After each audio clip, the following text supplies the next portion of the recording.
దేశాన్ని మొత్తం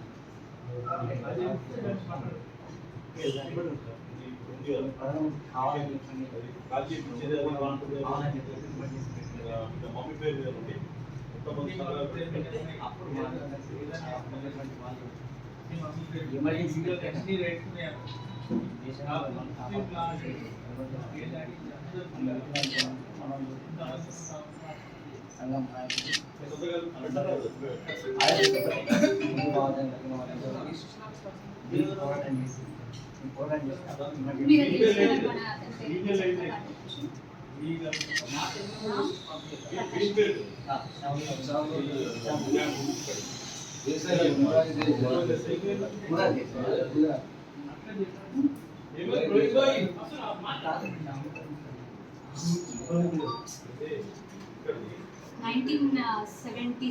ఎమర్జెన్సీ ఎత్తేసిన తర్వాత మళ్ళీ పోటీ చేస్తే ఆమెకు ఆపోజిట్గా జనతా పార్టీ నుంచి గర్భ నిరోధన ప్రక్రియ కూడా చేసింది.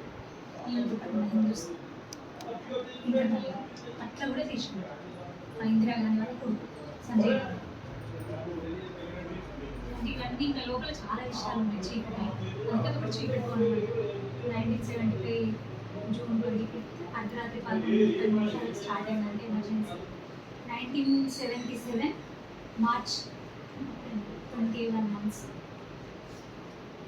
సో ఇది చీకటి ఎవరు పట్టించుకోరు కానీ జనతా కార్యకర్తలు ఎక్కువ ఇబ్బందులు పడ్డారు. మనకు ఎక్కువ ఇబ్బంది జరిగింది కాబట్టి మనం ఈ రోజున దీన్ని ఎమర్జెన్సీ వ్యతిరేక దినం అని మనం వాళ్ళు ఎమర్జెన్సీ డే పెట్టారు. ఎమర్జెన్సీ మనం వ్యతిరేక దినం, దానికి వ్యతిరేకంగా పోరాటం చేసిన వ్యతిరేక దినం అని మనం జరుపుకోవాలని మన పార్టీ అధిష్టానం చెప్పింది. ఇవాళ 50 years ఇంకా చూసుకుంటే ఏమవుతుందంటే ఎవరు దేనికి ఓటేసినా కూడా చెరిగిపోయి అప్పుడున్న ఆవు కూడా గుర్తుంది. ఇందిరాగాంధీ ఆవు కూడా గుర్తుంది. ఇందిరాగాంధీ ఆవు కూడా గుర్తులాగానే ఉంటుంది. సో ఇట్లా మోసం చేసింది అని కోర్టులో అప్పీల్ చేసింది. కోర్టులో విచారణ జరిగి కోర్టు ఏమని తెలిసిందని నిజంగానే అన్యాయం జరిగింది అని తేల్చింది. అప్పుడు ఉన్నటువంటి సుప్రీంకోర్టు కూడా తేల్చేసింది ఈమె ఎన్నిక చెల్లదు, ఈమె ఖచ్చితంగా ప్రధానిగా కొనసాగడానికి వీల్లేదు. తర్వాత 6 సంవత్సరాలు కూడా ఇమీడియట్గా రాజ్యాంగంలో ఉన్నటువంటి ఆ చట్టాన్ని, ఎమర్జెన్సీ చట్టాన్ని వినియోగించుకుని ఆర్టికల్ 352 అనుకుంటారు, 52A ఆ ఆర్టికల్ని యూజ్ చేసుకొని ఇమీడియట్గా ఎమర్జెన్సీ ప్రకటించేసింది. అప్పుడున్న రాష్ట్రపతి అనేవారు ముస్లిం ఫక్రీ గారు. బీజేపీ జిందాబాద్, బీజేపీ జిందాబాద్.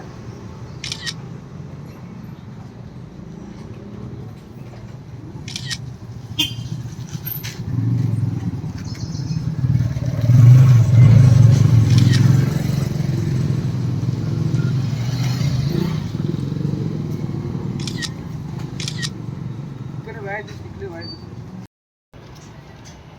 1975 జూన్ 25 స్వతంత్ర భారతదేశ చరిత్రలో ఒక చీకటి రోజుగా అభివర్ణించవచ్చు.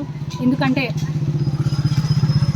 ఏమాత్రం ప్రజాస్వామికబద్ధంగా ఆలోచించకుండా, ప్రజల సంక్షేమం గురించి ఆలోచించకుండా, ప్రజాస్వామ్య హక్కులను కాలరాస్తూ పూర్తి నియంతృత్వ నిరంకుశ వైఖరితో ఆలోచించినటువంటి అప్పుడున్నటువంటి ప్రధాని ఇందిరాగాంధీ గారు, ఇందిరా ఫిరోజ్ ఖాన్ గారు ఎమర్జెన్సీ విధించి ఒక చీకటి రోజుగా మిగిల్చిండ్రు.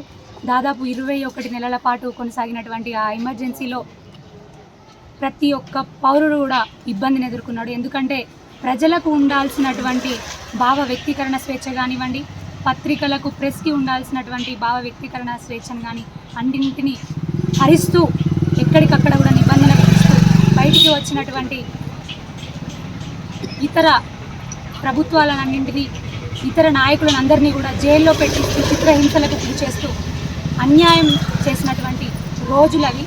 మరీ ముఖ్యంగా దానికి గురైంది జనతా పార్టీ సభ్యులు. నిజంగా వాళ్ళు వీరులనే చెప్పొచ్చు. దానికి వ్యతిరేకంగా పోరాడి, ఎమర్జెన్సీకి వ్యతిరేకంగా పోరాడి ఎంతోమంది ఎన్నో ఇబ్బందులు ఎదుర్కొన్నారు, ప్రాణాలు అర్పించినారు మహనీయులు. వాళ్ళందరికీ కూడా జోహార్లు తెలియజేస్తూ మరి స్వతంత్ర భారతదేశాన్ని ఒక నిరంకుశ నియంతృత్వ పాలనకు గురి చేసినటువంటి ప్రభుత్వం కాంగ్రెస్ ప్రభుత్వం ఇప్పటికీ అప్పుడని కాదు, మొన్న కానీ నిన్న కానీ నేడు కానీ వాళ్ళ డిఎన్ఏలోనే ఉంది, కాంగ్రెస్ డిఎన్ఏలోనే ఉంది నిరంకుశ నియంతృత్వ ధోరణి అనేది, ప్రజలను ఇబ్బంది పెట్టే ధోరణి అనేది, ఏకపక్ష నిర్ణయాల ధోరణి అనేది కాంగ్రెస్ డిఎన్ఏలోనే ఉంది. మరి ప్రజలందరూ కూడా జాగృతులై ఒక్కసారి అర్థం చేసుకోండి. ఎందుకంటే ఇవాళకి 50 సంవత్సరాలు అయిపోతుంది ఆ చీకటి రోజుని, ఆ గడియల్ని మనం అనుభవించి. మరి ఈ 50 సంవత్సరాలను పూర్తి చేసుకున్న సందర్భంగా రాష్ట్రం అంతా కూడా ఎక్కడికక్కడ, భారతదేశం మొత్తంగా నిజంగా చెప్పాలంటే, అదేవిధంగా రాష్ట్ర శాఖ పిలుపు మేరకి మా భారతీయ శ్రేణులంతా కూడా ఎమర్జెన్సీ డే రోజు ఎమర్జెన్సీ వ్యతిరేక దినోత్సవాన్ని మేము ఇక్కడ జరుపుకుంటా ఉన్నాము.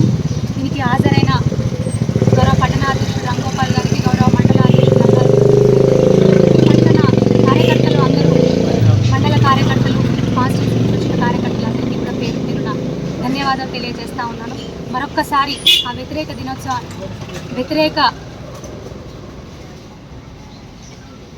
వ్యతిరేకంగా పోరాడినటువంటి వీరులందరికీ కూడా మరొక్కసారి జోహార్లు తెలియజేసుకుంటూ, భారత్ మాతాకి జై, భారత్ మాతాకి జై.